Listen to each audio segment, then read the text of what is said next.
اللہ تعالیٰ بار بار کیا فرمانے، کیا تم دیکھتے نہیں، غور نہیں کرتے؟ دیکھو تو، آنکھیں تو کھولو، کیا ہو رہا ہے کائنات میں؟ کیا تم دیکھتے نہیں کہ جو کچھ آسمانوں اور زمین میں ہے، اور سورج، چاند، ستارے، پہاڑ، درخت، چوپائے اور لوگوں کی ایک کثیر تعداد اللہ کے لیے سجدہ کر رہی ہے؟ تو اے انسان جو سجدہ نہیں کرتا، تجھے کیا ہے؟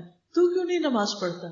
تو کیوں نہیں اللہ کے آگے جھکتا جبکہ باقی سب جھک رہے ہیں؟ اور بہت سے لوگ ایسے بھی ہیں جو عذاب کے مستحق ہو چکے ہیں۔ یہ کون ہے پھر جو عذاب کے مستحق ہوئے؟ جو سجدہ کرنے سے انکار کرتے ہیں۔ یہ بتائیے کہ سب سے پہلے سجدے سے انکار کس نے کیا تھا؟ ابلیس نے۔ تو اللہ سبحانہ وتعالیٰ نے اس کے ساتھ کیا معاملہ کیا؟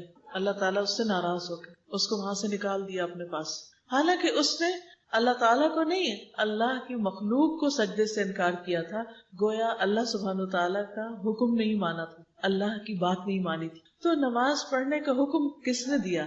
اللہ تعالیٰ نے۔ تو اگر کوئی شخص اللہ تعالیٰ کا حکم نہیں مانتا تو پھر اللہ تعالیٰ نے اس کے لیے کیا تیار کر رکھا ہے؟ اس کی اکڑ کو توڑنے کے لیے آگ تیار کر رکھی ہے۔ اور بہت سے لوگ ایسے بھی ہیں جو عذاب کے مستحق ہو چکے ہیں، اور جسے اللہ ذلیل کر دے پھر اسے کوئی عزت دینے والا نہیں، اور اللہ وہی کرتا ہے جو وہ چاہتا ہے، جو کچھ اللہ چاہتا ہے وہ کر لیتا ہے۔ یہ جو ذلیل کرنے کی بات ہے یہ بھی بڑی امپورٹنٹ۔ سوچئے کبھی ایسا ہوا کہ آپ کو بھری محفل میں کسی نے ڈانٹ دیا ہو تو آپ نے کیسا محسوس کیا؟ سب کے سامنے کیا لگا آپ کو؟ کہ میری بےزتی ہو گئی۔ اس بےزتی کا آپ پر کوئی اثر ہوا؟ حالانکہ کیا تھا، ایک بات ہی تو تھی اور کوئی بڑی بات نہیں تھی، تھوڑی سی بات تھی، بس بات ہوئی ختم ہو گئی، لیکن اس کا اثر آپ کے دل پر پڑتا ہے کبھی؟ اب مثلاً گھر میں مہمان آئے ہوئے ہوں اور آپ کی امی آپ کو ڈانٹ دیں مہمانوں کے سامنے، تو ہو سکتا ہے کہ ڈانٹ آپ کو بری نہ لگے، لیکن کیا چیز بری لگے گی؟ کہ ان کے سامنے ڈانٹ دیا ہے۔ اگر آپ کے ہسبینڈ آپ کو آپ کے پیرنٹس کے سامنے ڈانٹ دیں تو کیسا لگے گا؟ بہت برا لگے گا۔ اسی طرح اگر آپ کو بھرے بازار میں کوئی پیٹ دے، وہ مارنے لگ جائے تو آپ کو کیا محسوس ہوگا؟ برا لگے گا نا؟ تو سوچئے ان لوگوں کا کیا حال ہوگا، ان کی بے عزتی کا کیا حال ہوگا جنہیں پوری مخلوق کے سامنے، ہر چیز کے سامنے جہنم میں پھینکا جائے گا۔ وہ ذلت کیسی ذلت ہوگی، وہ کیسی بے عزتی ہوگی، اس کا تو کوئی تصور بھی نہیں کر سکتا۔ لیکن یہ ذلت کس کے لیے ہے؟ ان لوگوں کے لیے جو تکبر کرتے ہیں، جو اللہ کے آگے جھکتے نہیں ہیں۔ تو اس لیے ہم دیکھتے ہیں کہ جو اللہ سبحانہ و تعالیٰ کے مقرب فرشتے ہیں وہ سجدے میں پڑے رہتے ہیں۔ کچھ فرشتے ایسے ہیں جو اپنی پیدائش کے دن سے لے کر آج تک صرف سجدے میں انہوں نے سر اٹھایا ہی نہیں۔ کچھ ایسے ہیں جو صرف رکوع میں ہیں، انہوں نے رکوع سے سر اٹھایا ہی نہیں کبھی۔ کچھ ایسے جو ہاتھ باندھ کے کھڑے ہیں اور تسبیح کر رہے ہیں اور وہ اس سے کبھی رکے ہی نہیں، کنٹینیوس۔ آپ دیکھیں کہ دنیا میں آپ بہترین سے بہترین کیسٹ پلیئر، ریکارڈر، آئی فون، کوئی بھی چیز لے لیں جس پر آپ کچھ پلے کرنا چاہیں تو اس کی ایک لمٹ ہوتی ہے، اس میں کتنا زیادہ ڈیٹا آ جاتا ہے، 64 GB۔ پھر کیا ہوتا ہے؟ وہ بھی بھر جاتا ہے۔ آپ کوئی بھی چیز اگر پلے کرنا چاہیں ایک دن رات لگی رہے گی، کچھ عرصہ لگی رہے گی، پھر اس چیز کی بیٹری ختم ہو جائے گی، پھر اس میں کوئی خرابی واقع ہو جائے گی، وہ ہیٹ اپ ہو جائے گی اور کام ختم۔ کوئی چیز دنیا میں پرماننٹلی کام نہیں کرتی، لیکن اللہ سبحانہ تعالیٰ کی ایسی مخلوق ہے جو پرماننٹلی بغیر تھکے، وہ تھکتے بھی نہیں، وہ ہم لا یفترون، رکتے بھی نہیں، وہ بور بھی نہیں ہوتے، اور وہ مسلسل نماز پڑھ رہے ہیں۔ انہیں کوئی اور کام کرنے کو ہے ہی نہیں، وہ چاہتے ہی نہیں، اور ان کا کسی اور چیز میں دل ہی نہیں لگتا سوائے اس کے جس کے لیے اللہ نے ان کو پیدا کیا۔ پھر اس کے بعد آپ دیکھیں کہ انسانوں میں سے جو انبیاء ہیں، اللہ تعالیٰ کے محبوب بندے، مقرب بندے، وہ سب سے زیادہ نماز کی فکر کیا کرتے تھے۔ نبی صلی اللہ علیہ وسلم نے فرمایا کہ ان انبیاء پر جب کوئی پریشانی آتی تو وہ نماز کی طرف متوجہ ہوتے۔ پھر اللہ سبحانہ تعالیٰ نے پیغمبروں کو نماز کی پابندی کا حکم بھی دیا۔ کچھ یاد ہے قرآن مجید کی کوئی آیت کی کسی پیغمبر کو اللہ تعالیٰ نے نماز کا حکم دیا ہو؟ نبی صلی اللہ علیہ وسلم کو فرمایا گیا وَاسْجُدْ وَاقْتَرِبْ وَاسْتَعِینُوا بِالصَّبْرِ وَالصَّلَاةِ اور وَأْمُرْ أَهْلَكَ بِالصَّلَاةِ وَاصْطَبِرْ عَلَيْهَا۔ یہ کس پیغمبر کو حکم دیا گیا تھا؟ نبی صلی اللہ علیہ وسلم کو۔ حضرت عیسیٰ علیہ السلام کو زندہ رہنے تک نماز کی وصیت کی گئی تھی۔ سورۃ مریم میں اللہ تعالیٰ فرماتے ہیں قال انی عبد اللہ آتانی الکتاب وجعلنی نبیا وجعلنی مبارکا اینما کنت واوصانی بالصلاة والزکاة ما دمت حیا۔ عیسیٰ علیہ السلام نے کہا بے شک میں اللہ کا بندہ ہوں، اس نے مجھے کتاب دی اور مجھے نبی بنایا اور مجھے بابرکت بنایا جہاں بھی میں ہوں، جہاں بھی میں جاؤں برکتیں ہی برکتیں، اور مجھے نماز اور زکوٰۃ کی وصیت کی جب تک میں زندہ رہوں، یعنی زندگی کے آخری لمحے تک نماز کی پابندی۔ ابراہیم علیہ السلام بھی اپنی اور اپنی اولاد کی نماز کی فکر کرتے ہیں۔ سورۃ ابراہیم آیت 40 میں آتا ہے، رب اجعلنی مقیم الصلاۃ ومن ذریتی ربنا وتقبل دعا، اے میرے رب مجھے نماز قائم کرنے والا بنا دے اور میری اولاد میں سے بھی، اے ہمارے رب اور میری دعا قبول فرما۔ اور بس آپ دیکھیے کہ نماز کی پابندی کی دعا کرتے ہیں، حالانکہ وہ پیغمبر ہیں پھر بھی فکر کرتے ہیں، اور صرف اپنی نہیں اپنے بچوں کی بھی فکر کرتے ہیں۔ ہم میں سے بہت سے لوگ خود نماز پڑھ لیتے ہیں، بچے سوئے رہتے ہیں، کہتے ہیں ہائے بیچارے، ان کو نہیں اٹھاتے، ان کو نہیں جگاتے۔ ہم ان کی پڑھائی کی زیادہ فکر کرتے ہیں ان کی نماز سے، کہتے ہیں کہ اگر ان کی نیند ڈسٹرب ہوگی تو پھر یہ پڑھ نہیں سکیں گے، اور اگر پڑھیں گے نہیں تو ان کے نمبر اچھے نہیں آئیں گے، اگر نمبر اچھے نہیں آئیں گے تو اچھی جاب نہیں ملے گی، اچھی جاب نہ ملی تو اچھی جگہ شادی نہیں ہوگی۔ تو دنیا کے لیے اس قدر بھاگ دوڑ کہ دنیا جنت بن جائے، ہر چیز اچھی ہو جائے، خواہ نماز فوت ہو جائے، خواہ نماز نہ بھی پڑھی جائے۔ ایک مومن تو ایسا نہیں ہوتا، وہ تو اپنی اور اپنے ساتھ اپنی اولاد کی بھی فکر کرتا ہے کہ وہ نمازوں کی پابند ہو۔ سورۃ ابراہیم 37 میں وہ کہتے ہیں، ربنا انی اسکنت من ذریتی بواد غیر ذی زرع عند بیتک المحرم ربنا لیقیموا الصلاۃ فاجعل افئدۃ من الناس تہوی الیہم وارزقہم من الثمرات لعلہم یشکرون۔ اے ہمارے رب، بے شک میں نے اپنی اولاد کو اس وادی میں آباد کیا ہے، یعنی ساری دنیا چھوڑ کر بے آب و گیاس بالکل ایک صحرا میں لا کے میں نے اپنی اولاد کو بسایا، جہاں زندگی کی کوئی سہولت نہیں، جہاں کچھ نہیں اگتا، غیر ذی زرع، تیرے حرمت والے گھر کے پاس۔ کیوں لا کے بسایا یہاں اے ہمارے رب؟ تاکہ وہ نماز قائم کرے۔ مقصد یہ ہے ان کو ہر چیز سے ہٹا کے یہاں لانے کا کہ یہ تیرے بندے بن جائے، تیری عبادت کرے۔ آج ہم میں سے کون پیرنٹس ایسے ہیں کہ جو اپنا گھر مسجد کے قریب لیں تاکہ ہمارے بچے سہولت کے ساتھ جماعت سے نماز پڑھ سکیں؟ اور کب کس نے گھر بنا کر یہ کہا، اے رب میں نے اپنے بچوں کو یہاں اس گھر میں لا بسایا ہے تاکہ وہ تیری عبادت کرے، اور اس مسجد کے قریب گھر بنایا ہے تاکہ وہ تیری عبادت کے پابند ہو۔ اب تو ٹرینڈ یہ ہو گیا کہ لوگ مسجدوں سے دور گھر بناتے ہیں تاکہ وہ مسجد کا شور نہ ہے، وہ اذان کی آواز آتی ہے نا، نیند خراب ہو جاتی، بچے ڈسٹرب ہو جاتے ہیں۔ پھر جن بچوں کی ہم عیش و عشرت کا اور آرام کا اتنا خیال رکھتے ہیں، بڑے ہو کر وہ ہمارے بھی نہیں رہتے، کیونکہ ہم نے ان کو اللہ کا نہ بنایا تو اللہ تعالیٰ نے ان بچوں کو پھر اپنے ماں باپ کا بھی بننے کی توفیق نہ دی۔ تو ہم چاہے گھر بنائیں، چاہے کہیں ٹریول کریں، چاہے کوئی پلان کریں، پروگرام بنائیں، شادی بیاہ پارٹی کچھ بھی، تو اس میں نمازوں کے ٹائم کی پابندی کرتے ہوئے ہر چیز کا خیال رکھیں۔ پہلا سوچیں کہ نماز کس وقت ادا ہوگی۔ مثلاً سفر پہ آپ چل رہے ہیں، نکل رہے ہیں، تو ٹائم دیکھیں کہ نماز کا وقت تو نہیں قریب، تو نماز پڑھ کے نکلیں، یا پھر بیچ میں روک لیں گاڑی اگر اپنے اختیار میں نہیں روک سکتے تو جہاں بیٹھے وہیں پڑھیں، کیونکہ نماز تو وقت کی پابندی کے ساتھ فرض ہے، وہ تو پڑھنی ہی پڑھنی ہے۔ ابراہیم علیہ السلام نے اپنے بچوں کی نماز کی فکر کی تھی، لہٰذا آپ دیکھیے کہ پھر بچوں کے اندر کیسا اخلاق پیدا ہوا۔ ان کے بیٹے اسماعیل علیہ السلام کے بارے میں سورۃ مریم میں آتا ہے 54 اور 55، وَاذْكُرْ فِي الْكِتَابِ اسماعیل، اس کتاب یعنی قرآن مجید میں اسماعیل کا ذکر کیجئے، اِنَّهُ كَانَ صَادِقَ الْوَعْدِ، بے شک وہ وعدے کے سچے تھے۔ یہ ان کی خاص خوبی بیان کی گئی، وعدے کے بڑے پابند تھے۔ وَكَانَ رَسُولًا نَبِيًّا، اور رسول نبی تھے۔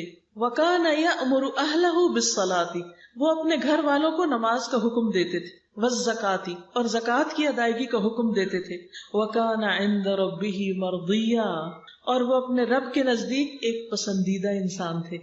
تو ایک پسندیدہ انسان کی خوبیاں کیا ہیں، کیا بتائی گئی کہ وہ کیا کرتا ہے؟ صرف خود نہیں، گھر والوں کو بھی نماز کا حکم دیتا ہے، گھر والوں کی نماز کی بھی فکر کرتا ہے۔ اور پھر پسندیدہ انسان کان صادق الوعد، وعدے کا سچا، جو کہا اسے کر کے دکھایا۔ پھر آپ دیکھیے ابراہیم علیہ السلام کی بیوی حضرت سارہ، آپ کو معلوم ہے کہ جب حضرت ابراہیم علیہ السلام نے سارہ علیہ السلام کو ساتھ لے کر ہجرت کی، جب ان کو آگ میں پھینکا گیا اور پھر وہاں سے اللہ تعالیٰ نے ان کو بچا لیا، تو پھر انہوں نے اس علاقے کو چھوڑ دیا کیونکہ وہاں رہنے کا کوئی جواز نہیں تھا۔ تو وہ اپنی بیوی اور اپنے بھتیجے یعنی لوط علیہ السلام کو لے کر نکلے۔ تو وہ ایک ایسی بستی میں پہنچے جس میں بادشاہوں میں سے ایک بادشاہ یا ظالموں میں سے کوئی ظالم رہتا تھا۔ اس نے ابراہیم علیہ السلام کے پاس یہ حکم بھیجا کہ سارہ علیہ السلام کو اس کے پاس بھیج دیں، یعنی اپنی بیوی کو میرے پاس بھیج دو تاکہ میں اس کے ساتھ جو چاہوں کروں. کتنا مشکل وقت تھا. تو اب کیا کرتے، بھیجنا ہی پڑا، کیونکہ اگر آپ کسی ملک میں داخل ہو جاتے ہیں تو آپ کو اس ملک کے قانون کی پابندی کرنی پڑتی، اور ویسے بھی وہ ایسا ظالم تھا کہ وہ نہ بھیجتے تو شاید وہ مار ڈالتا. اور دیکھ لیجئے ابراہیم علیہ السلام اللہ کے دوست ہیں، لیکن آزمائش کتنی بڑی آ گئی. ابھی ایک آزمائش سے نکل کے آ رہے ہیں اور ایک اور آزمائش. سوچئے کسی بھی مرد کو اگر یہ کہا جائے کہ تم اپنی بیوی کو میرے پاس بھیج دو، کتنا مشکل وقت ہوگا. لیکن انہوں نے خودکشی نہیں کی. سارہ علیہ السلام نے کیا کیا، جب وہ لائی گئی اس کے محل میں، جب وہ بادشاہ ان کے پاس آیا تو وضو کر کے نماز پڑھنے لگ گئی. کہنے لگی اے اللہ، اگر میں تجھ پر اور تیرے رسول پر ایمان رکھتی ہوں. کون تھے رسول؟ ابراہیم علیہ السلام. تو مجھ پر اس کافر کو مسلط نہ کرنا، تو میری عزت کی حفاظت کرنا. تو کہتے ہیں کہ بادشاہ کا سانس گلے میں پھنس گیا اور وہ گر کر ایڑیاں رگڑنے لگا. ایک اور روایت میں آتا ہے کہ جو ہی اس نے ہاتھ آگے بڑھا اس کا ہاتھ پتھر ہو گیا. یہ کس چیز کا نتیجہ تھا؟ کس چیز کا؟ اس نماز کا فائدہ تھا کہ اللہ تعالیٰ کا حکم ہے نا. ابھی آپ نے آیت بتائی کہ وَاسْتَعِینُوا بِالصَّبْرِ وَالصَّلَاةِ، کہ ایسی مشکل آزمائشوں کے وقت کیا کرو، نماز پڑھ کے اللہ سے مدد مانگو. عام طور پر لوگوں کا حال کیا ہوتا ہے، جب مشکل آتی ہے سب سے پہلے نماز ہی چھوڑ بیٹھتے ہیں. وہ اتنے پریشان ہوتے ہیں کہ کہتے ہیں میں تو نماز ہی بھول گئی. اللہ نہ کرے کہ ہماری زندگیوں میں ایسا کوئی وقت آئے کہ ہم نماز بھولیں یا اس سے کوتاہی کریں یا اللہ تعالیٰ سے ناراض ہو کر اللہ کی عبادت چھوڑ بیٹھے. یہ سخت آزمائش ہوتی اور یہ بھی عذاب کی ایک قسم ہوتی کہ جس میں انسان، کئی دفعہ لوگوں نے آپ سے بھی سوال کیا ہوگا، لوگ پوچھتے ہیں کہ آزمائش اور عذاب میں کیا فرق ہوتا ہے، ہمیں کیسے پتا چلے کہ کوئی تکلیف ہمارے لیے آزمائش ہے یا پھر عذاب ہے اللہ کا. اگر کسی تکلیف کے آنے پر ہم اللہ تعالیٰ کے اور قریب ہو جاتے ہیں تو یہ آزمائش ہے. اللہ تعالیٰ اس سے درجے بلند کرنا چاہتا ہے. وہ کسی گناہ کی سزا نہیں ہے بلکہ کیا ہے، ایک امتحان ہے. اور اگر کوئی شخص اس پر جب امتحان آئے اور وہ اور بگڑ بیٹھے اور اللہ سے اور دور ہو جائے تو سمجھے کہ یہ کسی گناہ کی سزا ہے. کیونکہ نیکی کے بعد ایک اور نیکی کا موقع مل جانا یہ پہلی نیکی کا ثواب ہوتا ہے. ہم دعا مانگتے ہیں نا، ربنا آتنا فی الدنیا حسنہ، تو اس کا مطلب کیا کہ اللہ تعالیٰ ایک نیکی کے بعد ایک اور، ایک کے بعد ایک اور نیکی کا موقع دیتے جانا، راستے کھول دینا ہمارے لیے. تو جب ایک شخص ایک نیکی کرتا ہے تو اللہ تعالیٰ اس کو دل کھول دیتا ہے، اس کو نیکی سے محبت ہوتی ہے، وہ اگلی اور اچھی کرتا ہے. جب وہ کرتا تو پھر ایک اور دروازہ کھلتا ہے، ایک اور کھلتا ہے، ایک اور کھلتا ہے. لیکن اگر انسان نیکی کے مواقع سے فائدہ نہیں اٹھاتا تو کیا ہوتا ہے، جب ایک نیکی چھوڑتا نا، مثلا کچھ لوگ ہوتے ہیں اچھا چلو نفل چھوڑ دیتے ہیں. اب کیا ہوتا ہے، ایک دن نفل چھوڑے نا ذرا، اگلے دن دل مانے گا پڑھنے کو، اگلے دن پھر شیطان کو بہانہ کروا دے گا، پھر چھوٹ جائیں گے، اگلے دن پھر چھوٹ جائیں. آپ کہیں گے اوہ یہ کیا ہو گیا، میں تو اچھی بھلی اتنی پابندی کرتی تھی، اشراق اور چاشت کی ہے تو میرے زندگی سے نکل گیا. تو جب نیکی کے بعد مزید نیکی کا موقع ملتا جائے تو سمجھے کہ اللہ تعالیٰ راضی ہے، چاہے مشکل سے ہی ملے. اور اگر نیکی کے مواقع چھننے لگے اور نیکی کرنے کو دل نہ چاہے، نیکی کے لیے دل سخت ہو جائے، یا انسان عبادت چھوڑ بیٹھے، یا اللہ تعالیٰ سے ناراض ہو جائے، تو یہ انسان کی بدبختی کی علامت ہوتی. تو اللہ تعالیٰ ہم سب کو اس سے محفوظ رکھے. اللہ ہمیں ایسی آزمائش میں نہ ڈالنا کہ ہم تجھ سے دور ہو جائیں، کیونکہ یہ سب سے بڑی آزمائش ہے کہ انسان اللہ سے دور ہو جائے اور اللہ تعالیٰ کی عبادت میں کمی کر دے. تو اس لیے ہر حال میں مشکل ہو کے آسان، چھوٹی ہو کے بڑی، جو میسر ہو نیکی کرتے چلے جائیں. تو بہرحال آپ دیکھیے کہ سارہ علیہ السلام کو اللہ تعالیٰ نے اس نماز کے پڑھنے کی برکت سے ایسی غیبی مدد کی کہ ان کی عزت بھی محفوظ ہوئی. اور اس کے بعد بادشاہ کے پاس ایک اور لونڈی تھی حضرت ہاجر، وہ انہوں نے ان کو گفٹ کے طور پر دے دی. کہا کہ یہ عورت بہت مختلف عورت، یہ کوئی معمولی چیز نہیں ہے، یہ ان کی کرامت تھی. اور پھر اللہ تعالیٰ نے ان کے لیے راستے کھولے اور پھر حضرت ہاجرہ سے حضرت اسماعیل علیہ السلام پیدا ہوئے اور پھر اس سے وہ گھر آباد ہوا جس کی محبت میرے اور آپ کے دل میں ہر وقت تڑپتی رہتی. اور ہم میں سے جب کوئی سنتا ہے نا کہ فلاں حج پہ جا رہا ہے تو دل کا حال کیا ہوتا ہے، جب سنتے فلاں عمرے پہ جا رہا ہے تو دل کیسے مچلنے لگتا ہے کہ ہم بھی اڑ کے پہنچ جائیں. اللہ تعالیٰ تیرے لیے تو کچھ مشکل نہیں. شروع کہاں سے ہوا تھا، انہی لوگوں سے نا. اللہ نے ان کو اپنی طرف آنے کی وجہ سے اور نیکیوں کا موقع دے دیا. تو کبھی کسی حال میں بھی نماز کو بدنام نہ کرے کہ اچھا ہم نے تو نماز پڑھی تھی، ہماری تو دعا قبول نہیں ہوئی. کیا ہم نے وضو صحیح کیا تھا؟ کیا سجدے صحیح کیے تھے؟ کیا جو کچھ اس میں پڑھا تھا وہ صحیح تھا؟ یہ صرف ایک حاضری لگائی تھی. دیکھیے نا, بہت سے لوگ کہتے ہیں ہم نے نماز پڑھی فائدہ نہیں ہوا. بھائی کیوں نہیں ہوا؟ کیونکہ ریسیپی ٹھیک نہیں تھی. سارے لوگ کیک بناتے ہیں, کیا سب کا کیک ٹھیک بنتا ہے؟ کیوں نہیں ٹھیک بنتا؟ طریقے میں فرق ہوتا ہے نا. تب آپ کے میں تو اتنے پیسوں کا سب کچھ خرید کے لائی تھی, میرا تو کچھ نہیں بنا, آج کے بعد کیک ہی نہیں بنا رہی. نہیں بھائی, اپنے آپ کو ٹھیک کرو, پہلے کیک بنانا سیکھو, پھر صحیح مزہ آئے گا بنانے کا. اگر طہارت ہی ٹھیک نہیں, غسل ہی ٹھیک سے نہیں کرتے, وضو ہی ٹھیک سے نہیں کر رہے, رکوع سجدہ قیام یہی ٹھیک سے ادا نہیں ہو رہا, نماز میں چوری ہو رہی ہے, سطر ہی ٹھیک نہیں, تو کیا نماز پڑھی آپ نے؟ کیونکہ نماز کے تو ادائیگی کی اور قبولیت کے لیے کچھ شرائط ہیں, کچھ آداب ہیں. صرف چند ٹکرے مار لینے کا نام نماز نہیں ہے. تو اس لیے کبھی خدا کے لیے نماز کو بدنام نہ کریں, کیونکہ یہ اللہ کا وعدہ ہے. اور اتنی بڑی مثال ہمارے سامنے ہے کہ کس طرح اللہ تعالیٰ نے حضرت سارہ کی مدد کی. پھر آپ دیکھیں کہ نبی صلی اللہ علیہ وسلم اور آپ کے صحابہ کی پہچان کیا ہے, اور پھر اس کے بعد آپ کی امت کی پہچان کیا ہوگی.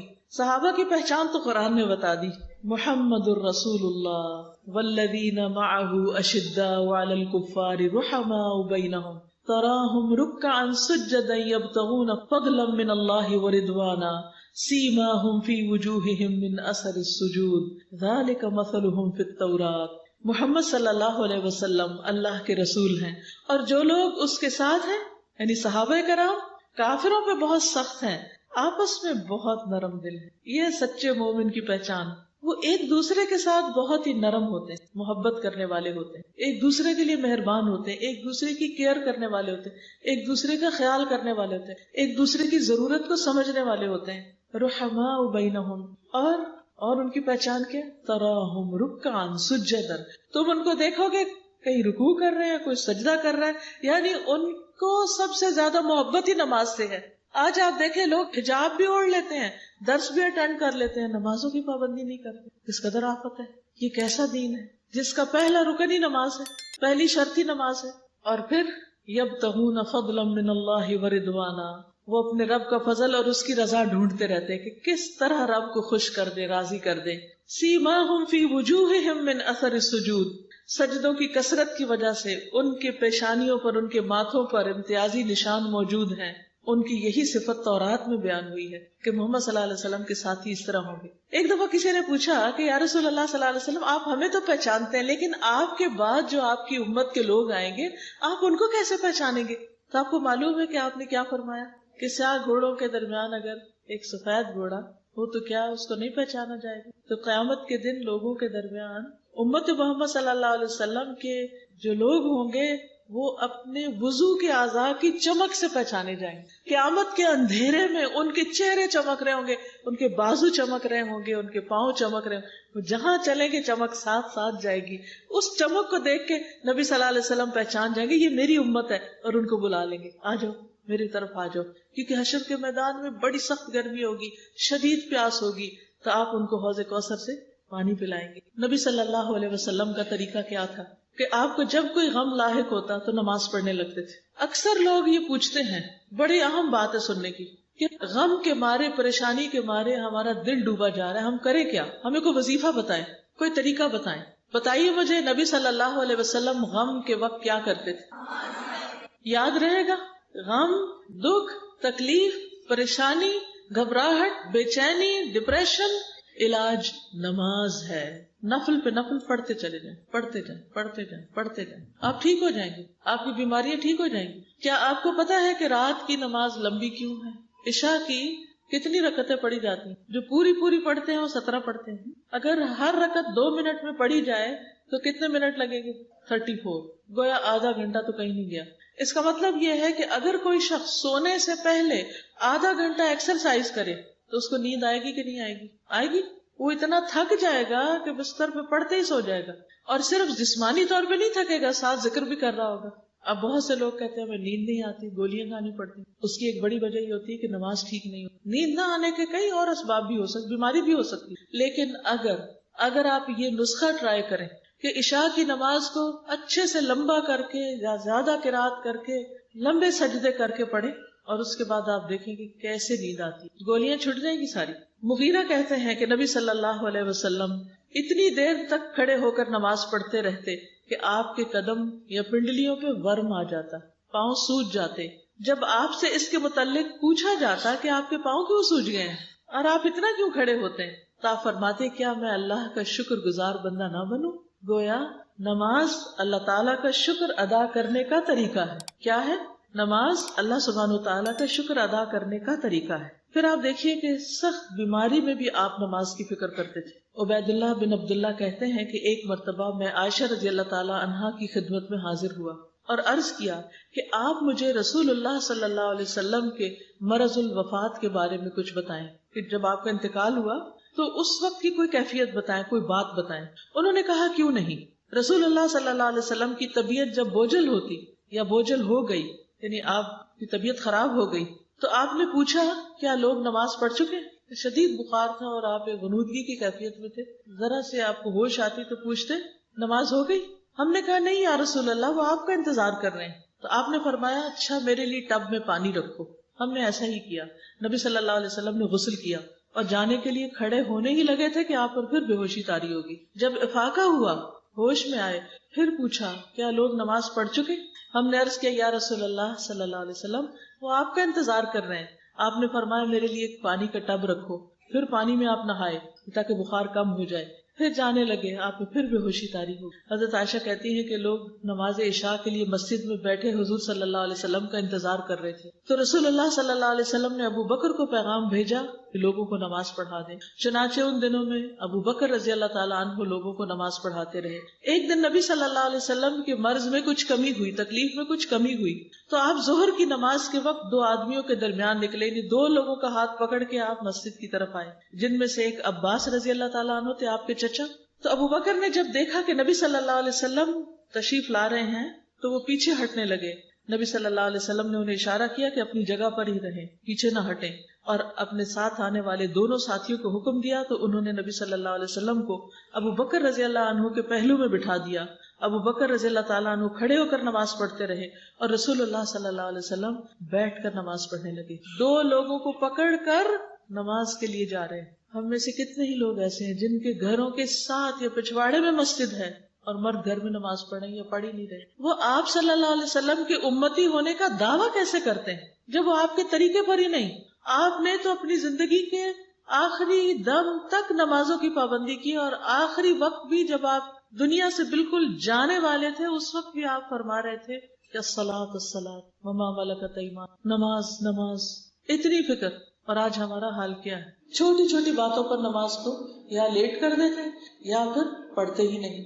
حضرت علی رضی اللہ تعالیٰ عنہ کہتے ہیں کان آخر کلام رسول اللہ صلی اللہ علیہ وسلم الصلاۃ الصلاۃ اتقوا اللہ فیما ملکت ایمانکم. حضرت علی فرماتے کہ رسول اللہ صلی اللہ علیہ وسلم کا آخری کلام تھا نماز کی حفاظت کرو، نماز کی حفاظت، اور اپنے غلاموں کے بارے میں اللہ سے ڈرتے رہو، ان پہ ظلم نہیں کرنا.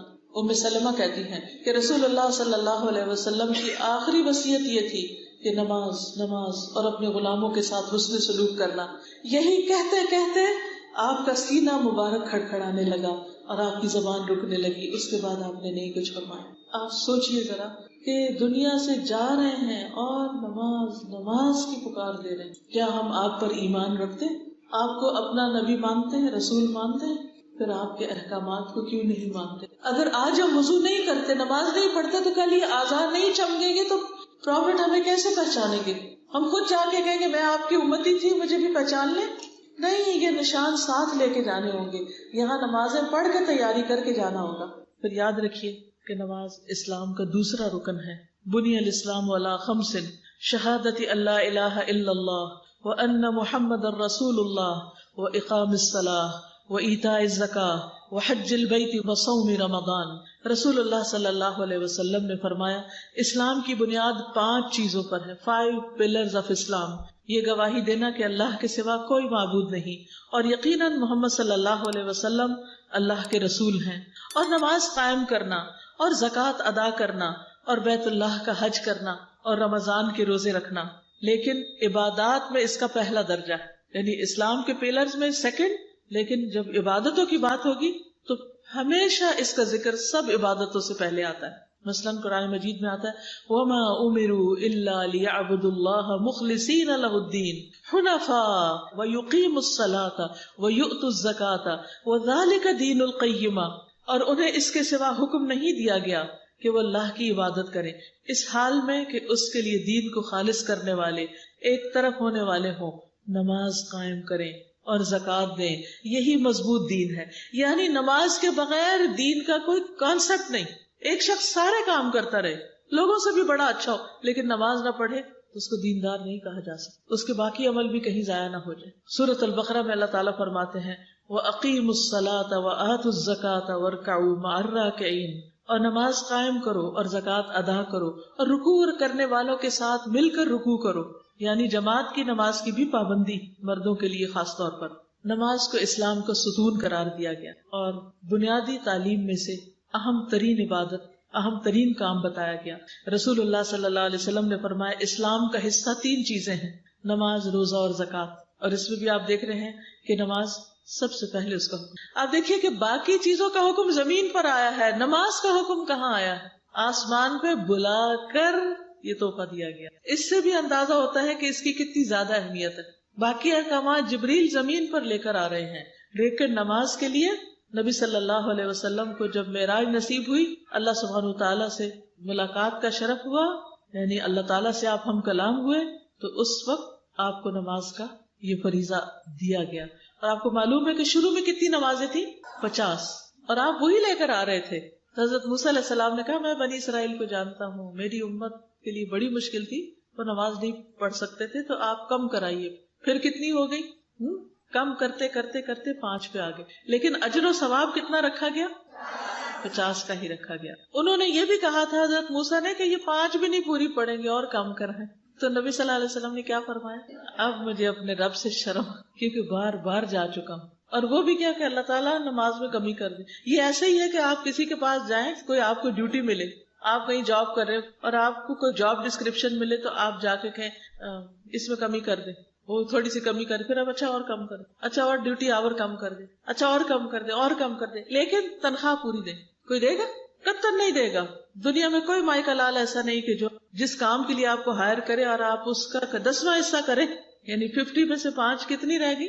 10واں حصہ، اور پھر اجر پورے کا پورا ملے، تنخواہ پوری کی پوری ملے، اور اس کو بھی کئی گنا بڑھانے کا وعدہ کیا گیا ہو۔ لیکن کس قدر شرم کی بات ہے کہ ہم 5 بھی نہیں پڑھ پاتے، ان کی بھی پابندی نہیں کرتے۔ آخر ہم نے کیا سوچ رکھا ہے کہ اللہ تعالیٰ کو کیا منہ دکھائیں گے؟ اللہ سبحانہ و تعالیٰ روزانہ 2 بار فرشتوں سے بندوں کی نماز کی خبر لیتے ہیں، 2 بار پوچھتے ہیں ان سے کہ میرے بندے کیا کر رہے تھے۔ ابو ہریرہ کہتے ہیں کہ رسول اللہ صلی اللہ علیہ وسلم نے فرمایا تمہارے پاس دن اور رات میں فرشتے باری باری آتے ہیں، اور وہ نماز فجر اور نماز عصر میں جمع ہوتے ہیں۔ جو فرشتے رات کو تمہارے پاس رہیں وہ آسمان پہ جاتے ہیں تو ان کا رب ان سے پوچھتا ہے، حالانکہ وہ بندوں کا حال خوب جانتا ہے، تم نے میرے بندوں کو کس حال میں چھوڑا؟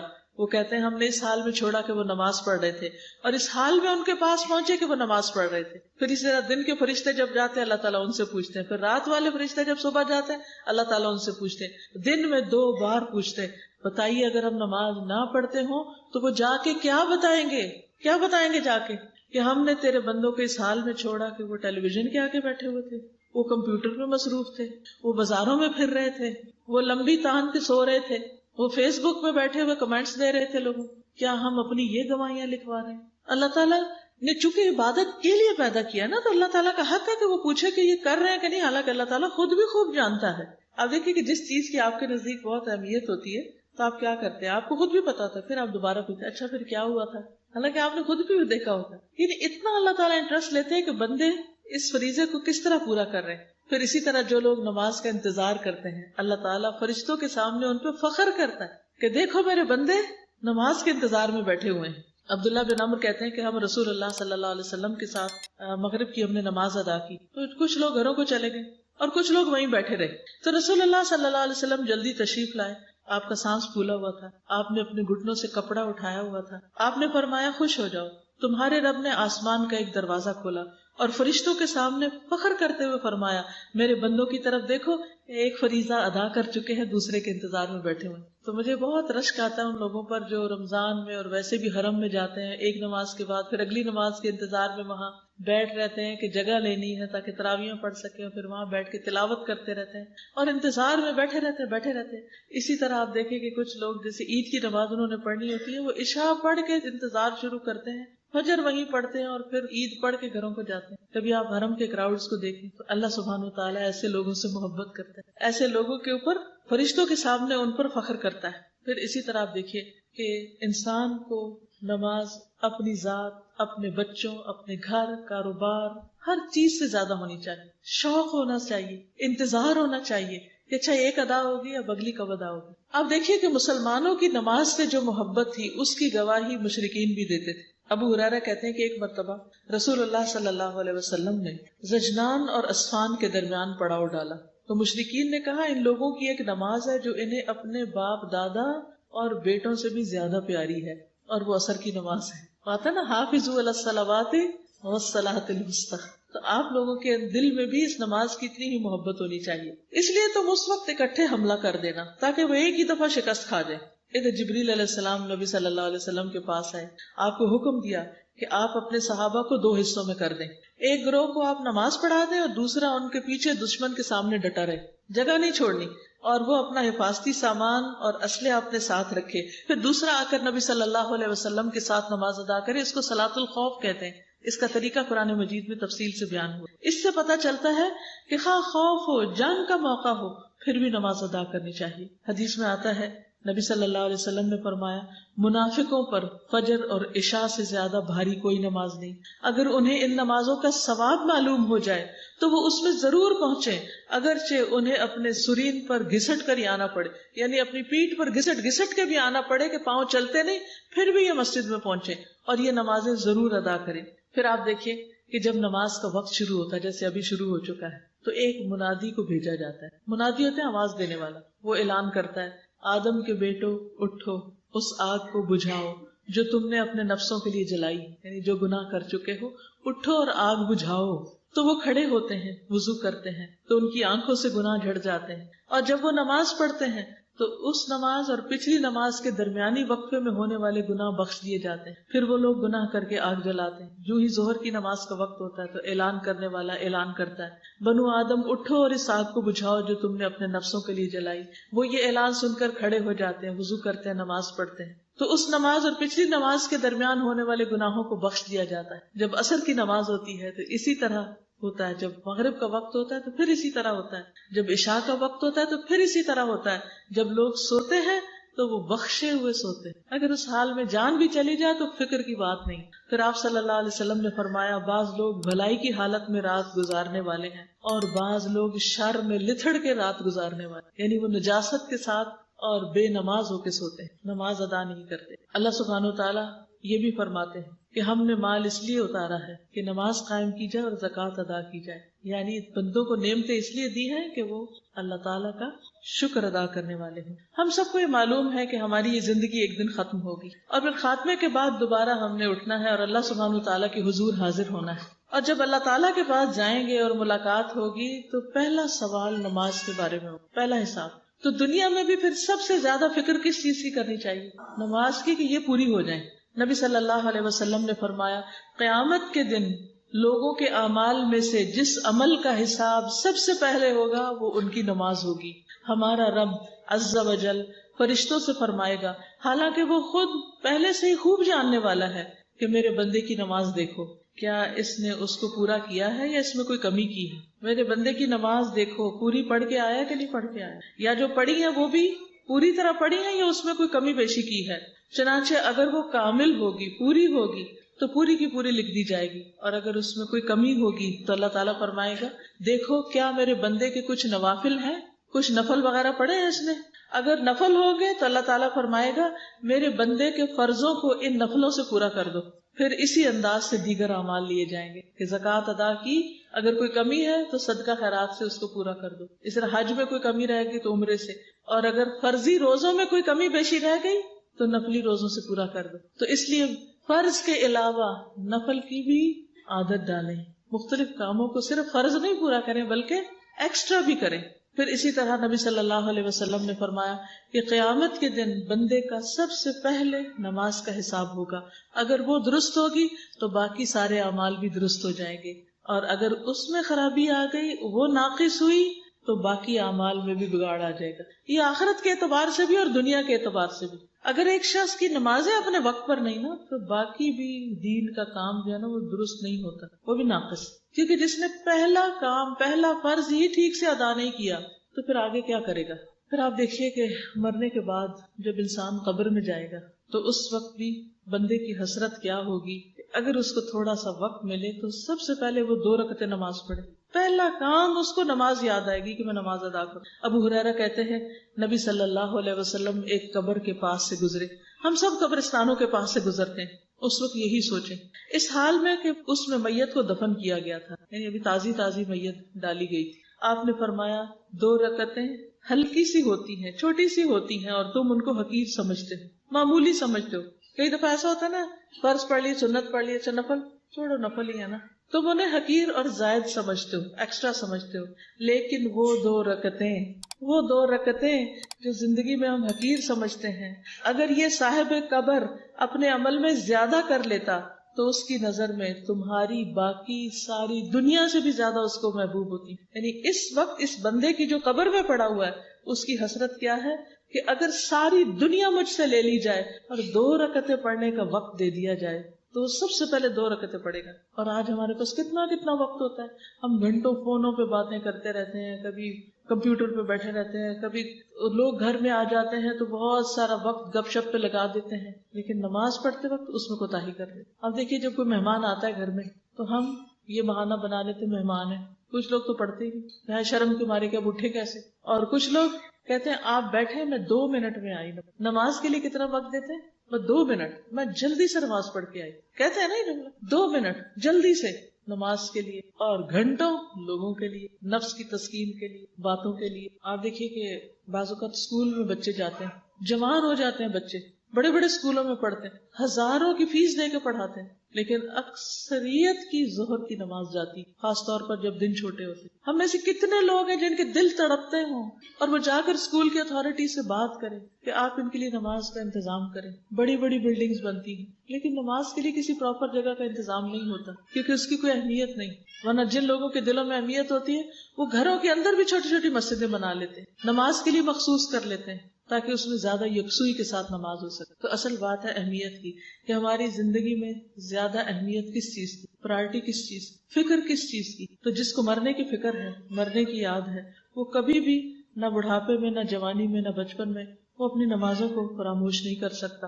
اسی لیے اللہ تعالیٰ قرآن پاک میں سورۃ النور میں فرماتے ہیں رجال لا تلہیہم تجارۃ ولا بیع عن ذکر اللہ واقام الصلاۃ یخافون یوما تتقلب فیہ القلوب والابصار. وہ مرد جنہیں اللہ کے ذکر اور نماز قائم کرنے سے اور زکوٰۃ ادا کرنے سے نہ کوئی تجارت غافل کرتی ہے, نہ کوئی خرید و فروخت, یعنی وہ اپنے بزنس میں ڈوبے ہوئے بھی ہوں, انتہائی مصروف ہوں, تب بھی وہ وقت نکالیں گے جب نماز کا وقت آئے گا. اور وہ اپنا سالانہ آڈٹ صرف دنیا کے لیے نہیں کرواتے, وہ اس میں سے اپنی زکوٰۃ کا حساب بھی خوب رکھتے ہیں کہ اللہ کے راستے میں کتنا دینا ہے. وہ اس دن سے ڈرتے ہیں جس میں دل اور آنکھیں الٹ جائیں گی, پلٹ جائیں گی, انسانوں کا خوف کے مارے برا حال ہوگا. اس دن کے خوف سے بچنے کے لیے وہ آج دنیا میں اللہ تعالیٰ کے آگے جھکتے ہیں اور اللہ تعالیٰ کو راضی رکھتے ہیں. رسول اللہ صلی اللہ علیہ وسلم نے فرمایا تمہارا رب بکریوں کے اس چرواہے پر تعجب کرتا ہے, یعنی اس سے راضی ہوتا ہے, خوش ہوتا ہے, جو پہاڑ کی چوٹی پر اکیلا ہوتے ہوئے نماز کے لیے خود ہی آذان کہتا ہے اور پھر نماز پڑھتا ہے.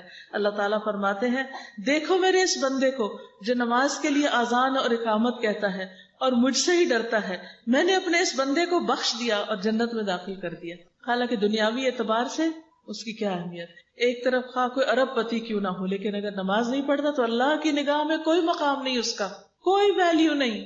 اور دوسری طرف ایک چرواہا ہے جس کے پاس 2 وقت کی روٹی نہیں, وہ سارا دن بکریاں چراتا ہے, لیکن نماز کے وقت وہ آ کر خود ہی اذان دیتا ہے اور خود ہی نماز پڑھ لیتا ہے کیونکہ اس کے پاس کوئی اور ہے نہیں. تو یہ معمولی چرواہا اللہ سبحانہ و تعالیٰ کے نزدیک زیادہ اہمیت رکھتا ہے, وہ اللہ کا زیادہ پیارا ہے, زیادہ محبوب ہے. اللہ تعالیٰ نہ ہماری شکل دیکھے گا, نہ ہمارے زیورات اور نہ ہمارے کپڑے اور نہ ہماری اور دنیا کی آرائش کی چیزیں, نہ ہمارے ڈیزائنرز کے بیگز اور نہ جوتے. وہ کیا دیکھے گا کہ ہم نے اس کی عبادت کس کوالٹی کی, کس درجے کی اور کس طرح ادا کی. اسی میں ہی انسان کی عزت اور عظمت. انسان سب سے زیادہ اللہ تعالیٰ کے قریب سجدے کی حالت میں ہوتا ہے. نبی صلی اللہ علیہ وسلم کا طریقہ کیا تھا کہ آپ اپنے گھر میں کام کاج میں مصروف ہوتے، ازواج سے بات چیت کر رہے ہوتے کہ اتنے میں اذان ہو جاتی تو آپ سب سے اجنبی ہو جاتے اور سب کو چھوڑ کر نماز کے لیے چلے جاتے. کیا ابھی تک ہمیں یہ عادت پڑی ہے کہ جب اذان ہو تو سارے کام چھوڑ دیں کہ پہلے ذرا نماز پڑھ لیں؟ اکثر ایسے ہوتا ہے کہ اچھا ہم کہتے ہیں یہ ایک دفعہ ختم ہو جائے نا پھر میں آرام سے نماز پڑھوں گی. اتنے میں نماز اتنی لیٹ ہو جاتی ہے کہ پھر آرام کا وقت نہیں ہوتا، پھر وہ ٹکرے ہی مار کے اٹھ جاتے ہیں. ایسی ہی نماز کو منافق کی نماز قرار دیا گیا کہ جو عصر کی نماز کے لیے انتظار کرتا رہتا ہے دھوپ کے زرد ہونے کا، حتیٰ کہ وہ جب ڈوبنے کے قریب ہوتا ہے تو جلدی سے اٹھ کر چند ٹکرے ایسے مارتا زمین پہ جیسے مرغی دانا چننے کے لیے زمین پہ ٹھونگے مارتی ہے جلدی، اور اس میں اللہ کو کچھ بھی یاد نہیں کرتا. نبی صلی اللہ علیہ وسلم نے نماز کو تاخیر سے ادا کرنے سے منع کیا. ابو ذر کہتے ہیں کہ رسول اللہ صلی اللہ علیہ وسلم نے مجھے بلایا اور فرمایا، اے ابو ذر، قریب ہے میرے بعد ایسے حکمران ہوں گے جو نماز کو فوت کر دیں گے، تو تم نماز کو اپنے وقت پہ پڑھنا. اگر تو نے نماز کو اپنے وقت پر پڑھ لیا تو وہ نماز جو پھر بعد میں حاکم کے ساتھ پڑھی گئی وہ تیرے لیے نفل ہو جائے گی، ورنہ تو نے تو اپنی نماز پوری کر ہی لی. یعنی اگر کسی مسجد میں بہت لیٹ نماز ہوتی ہے یا کچھ لوگ بہت دیر سے کسی دفتر میں نماز پڑھنے کی چھٹی دیتے ہیں تو انسان کو دیر کی بجائے اپنے وقت پر نماز پڑھنی چاہیے، کیونکہ اول وقت میں نماز پڑھنے پر اللہ سبحانہ وتعالیٰ کی بخشش کا وعدہ ہے. پھر اسی طرح نماز کا فوت ہونا جو ہے وہ انتہائی فکر کی بات ہے. کیا آپ کو معلوم ہے کہ نبی صلی اللہ علیہ وسلم کی نماز غزوہ خندق کے موقع پر فوت ہو گئی جب کفار نے آپ کو بہت مشغول کر لیا. آپ جو کسی کو بد دعا نہیں دیتے تھے، اس دن آپ نے فرمایا کہ اللہ ان کے گھروں کو اور قبروں کو آگ سے بھر دے، انہوں نے ہمیں نماز عصر سے روک دیا یہاں تک کہ سورج غروب ہو گیا. اور آج ہم لوگ آرام سے سورج نکل آتا ہے اور لوگ فجر پڑھ رہے ہوتے ہیں، سورج ڈوب جاتا ہے اور وہ عصر قضا کر رہے ہوتے ہیں. آخر کیوں؟ اگر ہماری ترجیح نماز ہو تو پھر ہم ہر کام میں سے نکل کے اپنا وقت نکال کے نماز ادا کر لیں گے. پھر اسی طرح قرآن مجید میں اللہ سبحانہ وتعالیٰ نے کچھ پچھلی امتوں کا ذکر کیا کہ انہوں نے نمازوں کو ضائع کیا اور ان کا انجام بھی پھر بتایا گیا. اور وہ کیا؟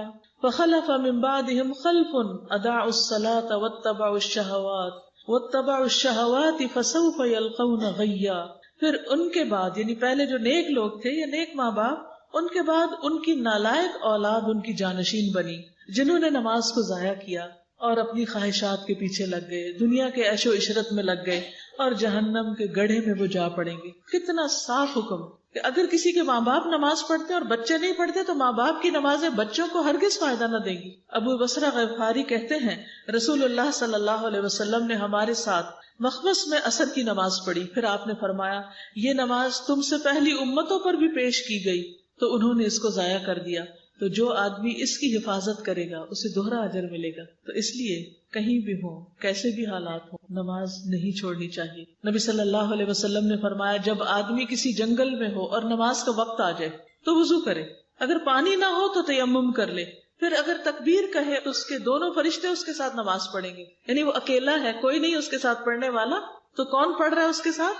کرام کاتبین، کیونکہ وہ وہی کر رہے ہوتے ہیں نا جو انسان کر رہا ہوتا ہے، اس کو لکھ رہے ہوتے ہیں، تو وہ ساتھ شامل ہو جاتے ہیں. اگر اس نے آذان بھی دی اور تکبیر بھی کہی تو اس کے ساتھ اللہ کے اتنے بڑے بڑے لشکر نماز پڑھیں گے جن کے کنارے دکھائی نہ دیں گے. سبحان اللہ. یعنی اگر آپ کسی ایسی جگہ پر ہیں جہاں بالکل ایک اکیلے ہیں، تنہا نماز پڑھ رہے ہیں، تو آپ تنہا نہیں ہیں، اللہ کی اور مخلوق آپ کے ساتھ ہے جس کو آپ نہیں جانتے، لیکن آپ اللہ محبوب بن جاتے ہیں. آپ دیکھیے کہ کچھ لوگ جیسے شادی پارٹی میں ہوتے ہیں نا، تو دیکھا دیکھی ایک دوسرے کو نماز نہیں پڑھتے. اچھا اس نے بھی نہیں پڑھی، اچھا گھر جا کے پڑھ لیں گے. کچھ نمازیں تو گھر پڑھی جا سکتی ہے، مثلا عشاء کی نماز، لیکن وہ بھی آپ دیکھیں کہ اگر رات کے 12 بج گئے کسی شادی میں ہی تو گھر جا کے پڑھنے کا تو ٹائم ہی گزر گیا. کیوں نہیں پڑھتے؟ سبھی مسلمان ہیں، کیونکہ شرماتے ہیں لوگ کیا کہیں گے، یا پھر کپڑے ہم نے ایسے پہن رکھے ہوتے ہیں جن میں نماز پڑھی نہیں جا سکتی. تو جب ہم گھر سے نکلنے لگتے ہیں تو پہلے انتظام کر کے جائیں نا کہ ان کپڑوں میں اگر مجھے وضو کی ضرورت پیش آئی تو بازو اوپر ہو جانے چاہیے، یا وہ اتنے باریک نہیں ہونے چاہیے کہ نماز نہ پڑھی جا سکے، یا وہ اتنے اکڑے ہوئے نہیں ہونے چاہیے کہ میں جھک نہ سکوں، یا ایسے زیورات نہیں ہونے چاہیے، یا ایسا میک اپ نہیں ہونا چاہیے کہ جو نماز اور وضو کے راستے میں حائل ہو جائے. کیونکہ کیا ہم میں سے کوئی اللہ تعالیٰ کے سامنے جا کے یہ کہہ سکتے ہیں اللہ پاک وہ فلاں نماز میں نے اس لیے نہیں پڑھی تھی کیونکہ میں نے میک اپ کیا ہوا تو میں کیسے خراب کرتی، پھر لوگوں کے سامنے مجھے شرم آتی. لوگوں سے شرماتے ہیں، اللہ سے نہیں شرماتے. لوگوں سے ڈرتے ہیں، اللہ سے نہیں ڈرتے. اور پھر شادی کے دن جب اللہ تعالیٰ خوشی دے رہا ہے، آپ نماز چھوڑ دیتے ہیں. پھر شادیاں، کیسے برکت والی شادیاں ہوں، کوئی غم کا موقع آتا ہے لوگ نماز چھوڑ دیتے ہیں کہ اس غم میں بھی نماز پڑھی جائے گی. فرض تو کسی حال میں بھی نہیں چھوڑا جا سکتا. اس لیے کہیں پر بھی ہوں، چاہے آپ اکیلے ایک ہوں، کوئی نہ پڑھ رہا ہو، آپ اٹھیں اور نماز پڑھیں. چاہے سب باتیں بنائیں، قیامت کے دن ان باتیں بنانے والوں کا کیا ہوگا؟ اللہ تعالیٰ کے فیوریٹ یہ ہوں گے یا آپ ہوں گے جو ان سب کو چھوڑ کر اللہ کے آگے جھک جائیں؟ ہمیں اپنا مقام لوگوں کی نظر میں نہیں دیکھنا چاہیے، ہمیں اپنا مقام اللہ سبحانہ وتعالیٰ کی نظر میں دیکھنا چاہیے کہ وہاں ہم کیسے لگ رہے ہوں گے. پھر اسی طرح بعض اوقات کپڑے کم ہوتے ہیں، بعض اوقات کپڑا پلیت ہو جاتا ہے، تو اس صورت میں بھی اگر کوئی چارہ نہ ہو تو جس حال میں ہے نماز ادا کر لیں. پھر بیمار بھی ہو تو نماز نہ چھوڑیں.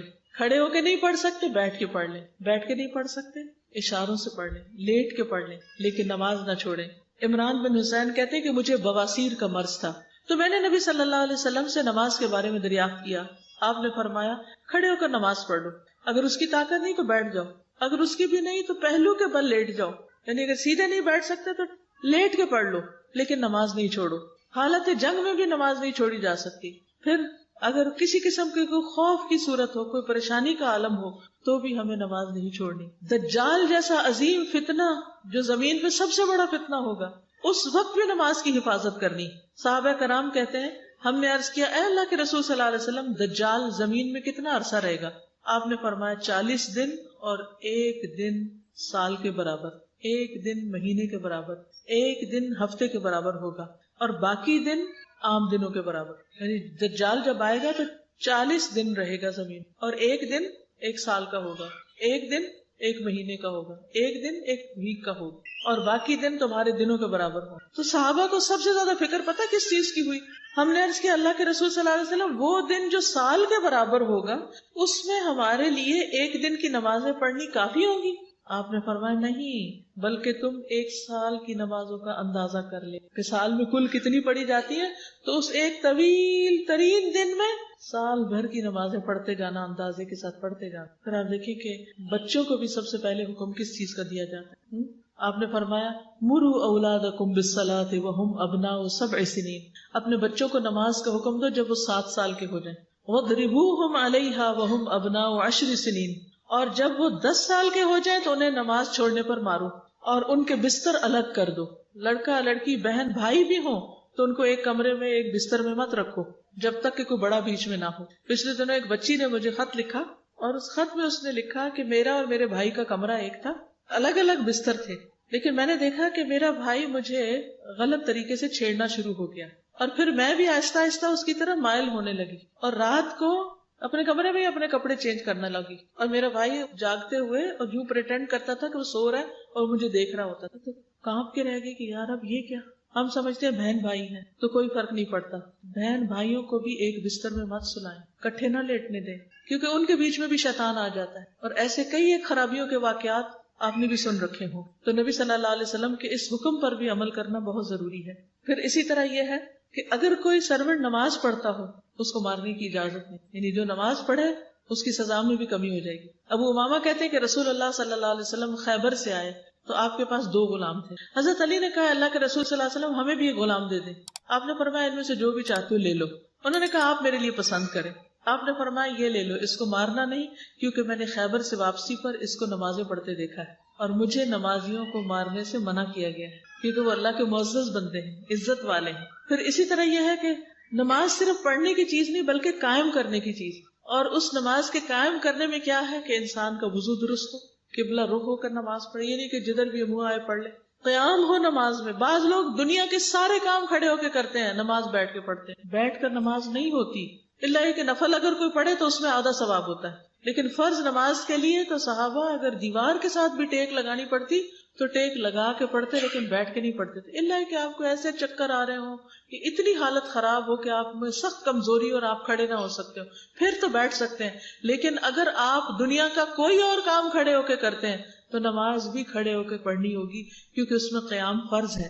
رسول اللہ صلی اللہ علیہ وسلم نے فرمایا جو مسلمان فرض نماز کا وقت پائے، اچھی طرح وضو کرے اور خشوع و خضوع سے نماز ادا کرے اور اچھی طرح رکوع کرے تو وہ نماز اس کے پچھلے سارے گناہوں کا کفارہ بن جائے گی، بشرطے کہ اس نے کسی کبیرہ گناہ کا ارتکاب نہ کیا ہو.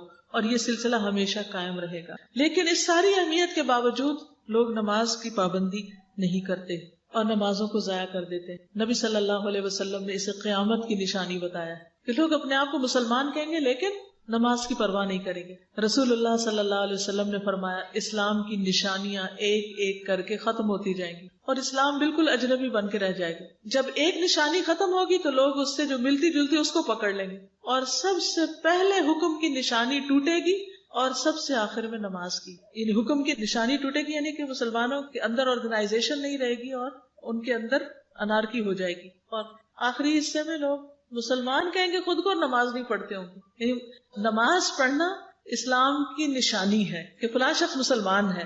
مثلا ایک گیدرنگ جس میں مسلم نان مسلم سب اکٹھے ہوں اور اگر مسلم اس میں اسے اٹھ کے نماز پڑھتے ہیں تو یہ بتا دے گی نا چیز, زبان سے نہ بھی بولیں کہ میں مسلم کہ میں مسلمان ہوں, اس کا عمل بتا دے گا.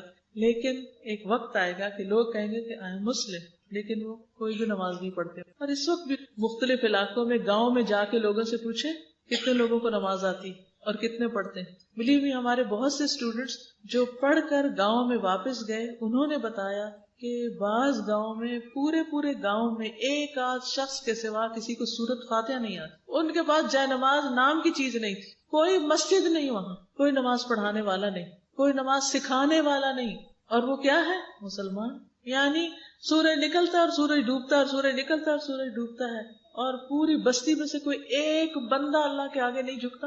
اور ایسی ایک نہیں کئی ایک بستیاں ہوں گی اس ملک کے اندر جسے اسلام کے نام پر حاصل کیا گیا. کس کا فرض بنتا ہے؟ ہم سب کا بنتا ہے. آپ کہیں گے گورنمنٹ کا بنتا ہے, ٹھیک ہے گورنمنٹ کا بھی بنتا ہے لیکن میرا اور آپ سب کا بھی بنتا ہے کہ ہم اس چیز کے بارے میں فکر مند ہوں اور سب لوگ اپنے اپنے گاؤں والوں اور اپنے اپنے پیچھے والوں کی فکر کرنا شروع کر دیں اور ایک باقاعدہ مہم چلائیں کہ جا کے پوچھیں کتنے بچے نماز پڑھتے ہیں, کتنے جوان نماز پڑھتے ہیں, کتنے مرد پڑھتے ہیں, کتنی عورتیں پڑھتی ہیں, اور کیا اگر پڑھتی ہیں تو ان کو پڑھنی بھی آتی ہے. تو جب تک اس کو اہمیت نہیں دیں گے اور اس کو باقاعدہ ایک مہم کے طور پر نہیں لیں گے تو بات نہیں بنے گی. پھر اسی طرح یہ ہے کہ نمازوں کو وقت سے ڈیلے کرنا یہ بھی ایک بہت بڑا جرم ہے. پھر اسی طرح آپ نے فرمایا یہ چیز بھی علامت قیامت میں سے ہے کہ آدمی 2 رکعت نماز پڑھے بغیر مسجد سے گزر جائے گا. یعنی آئے گا مسجد گھوم پھر کے واپس چلا جائے گا, نماز نہیں وہاں پڑھے گا, تحیت المسجد کی ادائیگی نہیں ہوگی. اور آپ دیکھیں کہ اب کئی مسجدیں ایسی ہیں جو اتنی خوبصورت بنی ہوئی ہیں کہ لوگوں کے لیے وہ ایک مونیومنٹ بن گئی, ایک یادگار بن گئی یا ایک دیکھنے کی چیز بن گئی. وہ وہاں جاتے ہیں اور مسجد میں جا کے اس کی کاریگری, اس کے پینٹ, اس کے ڈیزائن, ہر چیز کو دیکھتے ہیں اور اس کے بعد واپس چلے جاتے ہیں اور 2 رکعت نماز وہاں ادا نہیں کرتے. نبی صلی اللہ علیہ وسلم نے یہ بھی فرمایا کہ ایک وقت آئے گا کہ لوگوں کو یہ بھی پتہ نہیں ہوگا کہ نماز ہوتی کیا ہے. رسول اللہ صلی اللہ علیہ وسلم نے فرمایا کپڑے کے بیل بوٹوں کی طرح اسلام مٹتا جائے گا. کپڑوں پہ کڑھائی کی جاتی ہے نا, پھر کچھ ایسا گھسنے لگتے ہیں نا تو دھاگے اتر کے تو کپڑا بالکل صاف ہو جاتا ہے. فرمایا کہ کپڑوں کے بیل بوٹوں کی طرح اسلام بھی مٹتا جائے گا حتیٰ کہ کسی کو یہ بھی معلوم نہ رہے گا کہ نماز, روزہ, قربانی اور صدقہ کسے کہتے ہیں, کیا ہوتا ہے. اور ایک رات میں اللہ تعالیٰ کی کتاب کو مٹا دیا جائے گا اور زمین میں ایک آیت بھی باقی نہ رہے گی. لوگوں میں سے جو بوڑھے مرد اور بوڑھی خواتین بچیں گی وہ کہیں گے ہم نے اپنے باپ دادا کو یہ کلمہ کہتے ہوئے سنا تھا لا الہ الا اللہ, اور اب ہم بھی یہی کہتے ہیں. آپ کو پتا ہے کہ کچھ عرصہ پہلے جب بوسنیا کے بہت حالات خراب ہوئے پھر دنیا کو بوسنیا والوں کا پتا چلا تھا تو وہاں ایسی بہت سی مثالیں کہ ان لوگوں کو سوائے لا الہ الا اللہ کے اور کسی چیز کا نہیں پتا تھا کہ اسلام کیا ہوتا. اسی طرح اور بھی کئی ایک اسٹیٹس ایسی ہیں, دنیا کے کئی ممالک ایسے ہیں کہ جہاں پر لوگ اپنے آپ کو مسلمان کہتے کیونکہ وہ لا الہ الا اللہ کہتے, اس سے آگے انہیں کسی چیز کا نہیں پتا. تو اللہ نے جس کام کے لیے بندوں کو پیدا کیا اگر وہ ہوم ورک کیے بغیر واپس چلے گئے تو پھر ہوگا کیا؟ کیا واپس آ کے اپنا دوبارہ کر سکیں گے؟ دوبارہ کوئی دنیا میں نہیں آ سکتا, چاہے وہ دن رات روئے کہ مجھے ایک چانس اور ملے, کسی کو بھی یہ چانس نہیں ملے گا. اور یاد رکھیے یہ شیطان کا بہت بڑا وار ہے کہ نماز کو سب سے زیادہ مشکل بناتا ہے. شیطان کی نماز سے دشمنی ہے, نماز سے دشمنی ہے شیطان کی. قرآن مجید میں اللہ تعالیٰ فرماتے انما یرید الشیطان ان یوقع بینکم العداوۃ والبغضاء فی الخمر والمیسر ویصدکم عن ذکر اللہ وعن الصلاۃ فہل انتم منتہون. شیطان تو یہی چاہتا ہے کہ شراب اور جوئے کے ذریعے تمہارے درمیان دشمنی اور بغض ڈال دے اور تمہیں اللہ کے ذکر سے اور نماز سے روک دے, اور کیا تم باز آنے والے ہو؟ پھر اسی طرح آپ دیکھیں نماز جب ہم شروع بھی کر دیتے تو شیطان اتنے خیال ڈالتا ہے کہ وہ چاہتا ہے کہ پڑھ کے بھی نہ پڑھے اور بندے کو یہ بھی نہ پتا اس نے کیا پڑھا. اور لٹرلی کئی دفعہ ایسے ہو جاتا ہے نا کہ آپ پڑھتے ہیں تو آپ کہتے ہیں کتنا پڑھا تھا, بولا 3 پڑھی تھی 4 پڑھی تھی, کہیں میں بھول تو نہیں گئی تھی. کتنا زیادہ نماز میں بھلواتا ہے وہ, کیونکہ اس نے خود سجدے سے انکار کیا تو وہ روتا پیٹتا ہے جب بندہ سجدہ کرنے لگ جاتا ہے, بندہ نمازوں کی پابندی کرنے لگتا ہے. تو اگر کوئی شخص نماز نہیں پڑھتا تو کھلم کھلا شیطان کا دوست ہے. نبی صلی اللہ علیہ وسلم نے ایک دفعہ نماز پڑھی, پھر پڑھ کے فرمایا میرے سامنے ایک شیطان آ گیا نماز میں, کوشش کرنے لگا میری نماز توڑ دے, یعنی اتنا ستانے لگا, لیکن اللہ تعالیٰ نے اس کو میرے قابو میں کر دیا اور مجھ پہ غالب نہیں آیا. پھر نماز میں شبہ تو وہ ضروری ڈالنے کی کوشش کرتا ہے. رسول اللہ صلی اللہ علیہ وسلم نے فرمایا تم میں سے جب کوئی نماز پڑھنے کے لیے کھڑا ہوتا ہے تو شیطان آ کر اس کی نماز میں شبہ پیدا کر دیتا ہے, پھر اسے یہ بھی یاد نہیں رہتا کہ اس نے کتنی رکعتیں پڑھی. تم میں سے جب کوئی ایسا محسوس کرے تو بیٹھے بیٹھے 2 سجدے کر لے, یعنی سجدہ سہو کر لے, تو اس سے پھر نماز مکمل ہو جائے گی. کیا آپ میں سے کبھی کسی کو نماز بھولی؟ کس کو؟ کوئی ہاتھ ایسا نہیں ہوگا جو نہ کھڑا ہو, کیونکہ شیطان کیا چاہتا ہے کہ نماز ہم ایسی ادا کریں کہ وہ نہ کرنے کے برابر, محنت بھی کریں اور وہ ضائع بھی ہو جائے. تو اس لیے وہ وسوسے ڈالتا ہے. یعنی جب نماز کے لیے اذان دی جاتی ہے تو شیطان آواز نکالتا ہوا بڑی تیزی کے ساتھ پیٹ موڑ کے بھاگتا ہے تاکہ اذان کی آواز نہ سن سکے, اور جب اذان ختم ہوتی ہے تو واپس آ جاتا ہے. جو ہی تکبیر شروع ہوتی ہے پھر پیٹ موڑ کے بھاگتا ہے, تکبیر ختم ہوتی ہے تو دوبارہ آ جاتا ہے اور نمازی کے دل میں وسوسے ڈالتا ہے, کہتا ہے فلاں بات یاد کرو, فلاں یاد کرو, اور ان باتوں کی شیطان یاد دہانی کراتا ہے جن کا اسے کبھی خیال بھی نہ آیا ہو. ایسے ایسے آئیڈیاز نماز میں آنے لگتے ہیں, اور اس طرح اس کو یہ بھی یاد نہیں رہتا کہ اس نے کتنی رکعتیں پڑھی, اور یہ سراسر شیطان ہوتا ہے. تو آپ دیکھیے اگر نماز میں شیطان نہیں چھوڑتا تو باقی زندگی میں چھوڑ دے گا؟ تو ہم میں سے کون اپنے آپ کو پاکیزہ قرار دے سکتا ہے اور یہ کہہ سکتا ہے میں تو بڑا ہی نیک ہوں اور مجھے اب کسی مزید عبادت کی اور توبہ استغفار کی ضرورت نہیں؟ نہیں, ہم سب کو ضرورت ہے. تو ہم سب کو نماز میں شیطان کی کھیل سے بچنے کی ضرورت ہے. حضرت عثمان بن عفان سے مروی ہے کہ ایک شخص نے نبی صلی اللہ علیہ وسلم کی خدمت میں حاضری دی اور عرض کی یا رسول اللہ صلی اللہ علیہ وسلم, میں نماز پڑھ رہا تھا, مجھے نہیں پتا چلا کہ میں نے جفت عدد میں نماز پڑھی یا طاق عدد میں, یعنی ایون یا آڈ نمبر کتنی رکعتیں پڑھی مجھے یاد نہیں رہا. تو آپ صلی اللہ علیہ وسلم نے فرمایا اپنے آپ کو اس بات سے بچاؤ کہ تمہاری نماز میں شیطان تم سے کھیلنے لگے, تمہیں غافل کر دے. خود کو کنٹرول کرو کہ شیطان کی باتوں میں نہ لگو کہ تمہیں بھلوا ہی دے کہ تم نے کیا پڑھا. تم میں سے کوئی شخص نماز پڑھ رہا ہو اور اسے جفت اور طاق کا پتہ نہ چل سکے تو اسے سہو کے 2 سجدے کر لینے چاہیے کہ ان دونوں سے نماز مکمل ہو جاتی. تو آپ دیکھیے کہ اگر کوئی شخص بھول گیا, مثلا 3 رکعتیں پڑھی یا 4, تو وہ ان کو کتنا بنا لے, 3, 1 رکعت اور پڑھ لے اور آخر میں سجدہ سہو کر لے. ٹھیک ہے, آپ ہاتھ کھڑا کر رہی تھی, اب آپ پوچھ لیجیے جی اگر غالب گمان ہے کہ 4 پڑھی ہے لیکن ایسے ہی شک پڑ گیا تو پھر آپ اور رکعت نہیں پڑھیں گے, پھر 2 سجدے آخر میں کر لیں گے, جیسے نبی صلی اللہ علیہ وسلم نے فرمایا کہ یہ سجدے نماز کو مکمل کر دیں گے, شیطان کے شر کو دور کر دیں گے. جی آپ فرمائیے. اگر وہ ہمارے دائرہ کار میں ہماری جان پہچان میں تو پوچھ ہوگی, لیکن اگر ہم ان کو جانتے نہیں ہیں تو بھی ہمیں فکر کرنی چاہیے کہ ان تک پہنچے.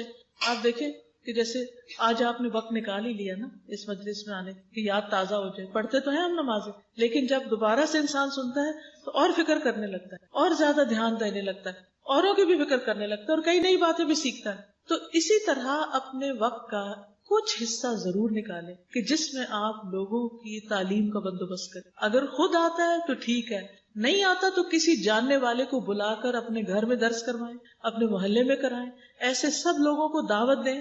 اگر آپ کا کوئی گاؤں ہے تو وہاں جا کر خود سارا انتظام کر کے سارے گاؤں کو بلائیں اور ان کے لیے درس کا انتظام کریں. اب تو اتنی آسانی ہو گئی ہے کہ اگر آپ ہر ہفتے نہیں جا سکتے, مہینے میں 1 دفعہ چلے جائیں اور ان کے پاس کیسٹس چھوڑ آئیں اور ان کو کہیں کہ یہ سنیں, وہ سنتے رہیں گے, کچھ سمجھیں گے کچھ نہیں سمجھیں گے, پھر واپس جا کے آپ ان سے کہیں جو نہیں سمجھ آئی لائیں میں آپ کو سمجھاؤں, ان کو سمجھائیں.